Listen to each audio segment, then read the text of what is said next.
Diyos ko po, nagwawala ang mga INC. Bakit nagwawala ang mga INC? I don't believe na sa korupsyon yan. Dahil doon sa napipintong hulihin at makulong si Marco Beta. Kaya sila nagwawala. Tandaan po natin, si Marco Beta ay INC.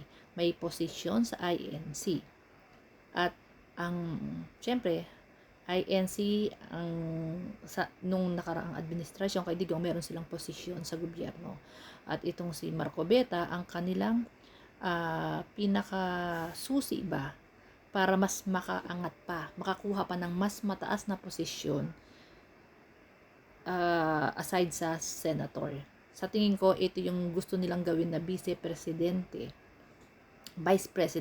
ni Sara Duterte, itong si Marco Beta. Kaya isipin nyo bigla talaga nakialam sa korupsyon ang INC. Dati naman di naman yan indirect lagi yan. Pero ngayon tingnan niyo, mga nagwawala. Ewan ko pa bakit po nagpapasusol yung mga miyembro.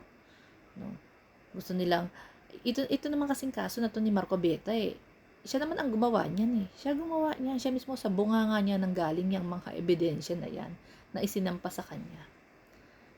Siguro talagang pinahintulutan na rin na siguro na ng nasa taas na magyabang siya para makulong siya. Kasi siya yung talagang siya napipisil ng INC na tumakbo bilang vice. Opinion ko po ito vice ni Sara Duterte. Kasi isipin nyo, kapag naupo yan, nanalo yung vice presidente ni Sara Duterte. So, isipin nyo, INC, lalong magkakaroon ng kapangyarihan, di ba, sa gobyerno. So, ang yaman-yaman na ng mga leader ninyo. Pinayaman nyo na ng pinayaman. Kaya ang daming ari-arian sa ibang bansa. May mga private jet pa yan. Private plane. Di ba? Kumusta naman? Anyway, yung kamag-anak ko, INC, hindi man nagpunta dyan Bahala daw sila sa buhay nila. So, ayan. Yan po. Ako, opinion ko lang yan Kaya, nagwala na ang INC.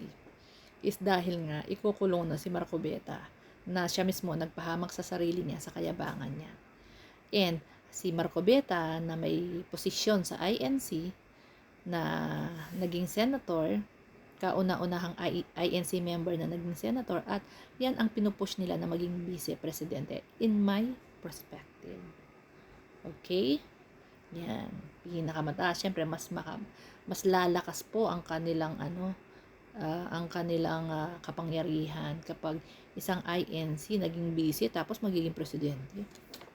Hindi. Kaya siguro hindi pinahintulutan. Kaya ngayon makukulong na siya.